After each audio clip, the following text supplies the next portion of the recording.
هاي يا حبايبي، عاملين ايه؟ يا رب تكونوا بخير. هنعمل النهارده مع بعض محشي كرنب بطريقه سهله قوي. في حله على النار فيها ميه سخنه هنحط معلقه ملح وهنسقط فيها كرنبايه بالشكل ده، وطبعا باقي الورق. وبعد كده هنطلعه لما الكرنب يدبل، هنحطه بس 3 4 دقايق. هنشيل الحته اللي هي بتبقى معصعصه فيه دوت ونلفه رول ونقطعه بالشكل ده. انا قطعته ورصيته كده عشان يبقى سهل عليا في اللف. ده الورق بقى المعصص هنحطه في القعر بتاع الحله. رحت بقى عملت طماطم عصرتها في الخلاط وصفيتها كويس قوي في حله بقى على النار عشان نعمل المحشي. حطيت معلقه زيت ومعلقتين سمنه كبار، سمنه بلدي. وبعد كده بقى مقطعه معايا بصلتين كبار مع كام فلفلايه كده، ممكن تحطي فلفل الوان لو عندك. وطبعا بقى تشوح فيهم.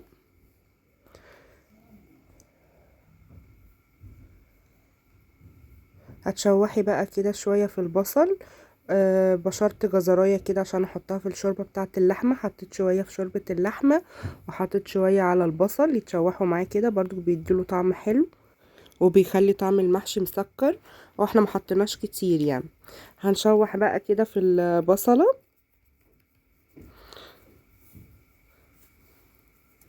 هنحط بقى التوابل بتاعتنا: ملح وفلفل اسمر وكمون وقرفة وشطة وشوية نعناع وبابريكا وشوية سكر كده عشان الطماطم وكزبرة. ولو عندك بهارات محشي كمان حطي شوية. هنشوح بقى كده لحد ما نشم ريحة التوابل وتتحمص مع البصلة وريحتها تطلع. بس ما تخليش البصلة تحمر، احنا عايزين بس نشوحها. هنا في الشوربة هنحط فلفل اسمر وهنحط ورق لورا وهنحط قرفة وهنحط معلقة كده كبشة من صلصة الطماطم عشان الشوربة تبقى حمرة كده معانا وتديها طعم حلو. هنروح بقى لخلطة المحشي بعد ما اتشوحت كده بقت بالشكل ده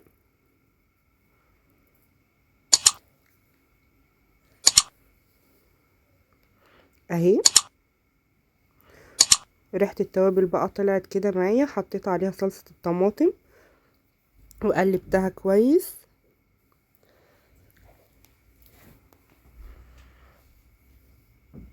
هنسيبها بقى شوية كده لحد ما تتسبك، نغطيها ونسيبها لحد ما تتسبك. نروح بقى نحط اللحمة. انا حاطة مع اللحمة هنا ماسورة بيخلي طعم الشوربة حلو.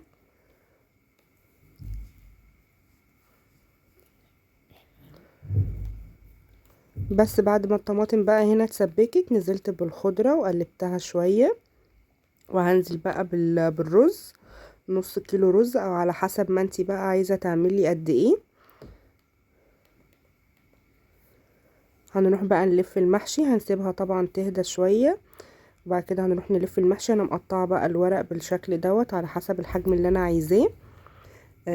انا بحبه صغير، ما بحبهوش كبير وما بحشيهوش كتير. ما تحشيش المحشي كتير لان الرز كده كده بينفش في السوا. فهي معلقه صغيره كده. بحط بقى المحشي كده على ايدي على حسب ما انتي بقى بترتاحي في اللف. ممكن تحطيه في طبق وتلفي على الرخامة او على ترابيزة في الطبق.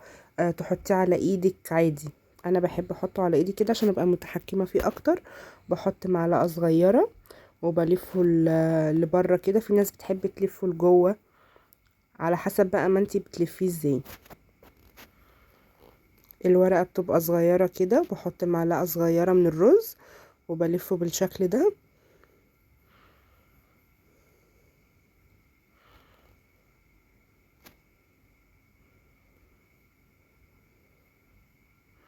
تبقي حاطه بقى في الحله من تحت مثلا العيدان اللي هي اللي بتبقى متقطعه من الكرنب، او بتحطي مثلا شويه بصل مع شويه طماطم على حسب ما انت عايزه بقى.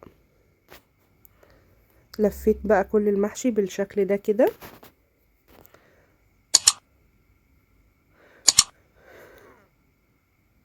في الحله بقى معايا انا حطيت العيدان بتاعه المحشي دي اللي هي المعصعصه دي. وبعد كده بقى رصيت، حطيت الورق الاخضر من تحت. لما تيجي ترصي المحشي رصيه يعني رصة كده بالطول ورصة بالعرض. بلاش كله يبقى متكبس، ما تكبسيش الحله عشان الشوربه توصل للحله من تحت ويستوي كويس. لفيته كده، ده كان كام صباع اخضر كده كانوا في الاخر، حطيتهم كده من فوق. حطيت بقى الشوربه. انا شلت طبعا من صلصه من التسبيكه كبشه كده عشان احطها من فوق، عشان يبقى المحشي شكله احمر كده وطعمه حلو. وبعد كده بقى زودت شوربه لحد يعني اول المحشي، بلاش تمليه قوي عشان ما يعجنش منك. دي اللحمه بعد ما استوت اهي.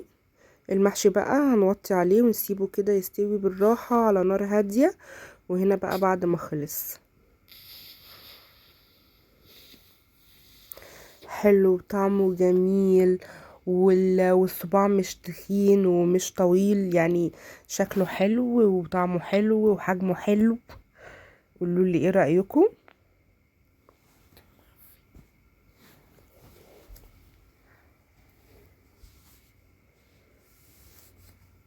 بس كده يا حلوين، وبكده بقى الفيديو خلص. قولوا لي بقى ايه رأيكم في الطريقة، سهلة وبسيطة. ولو الفيديو عجبك اعملي لي لايك واشتركي في القناة وفعلي زر الجرس لو انتي اول مرة تشوفي الفيديو بتاعي.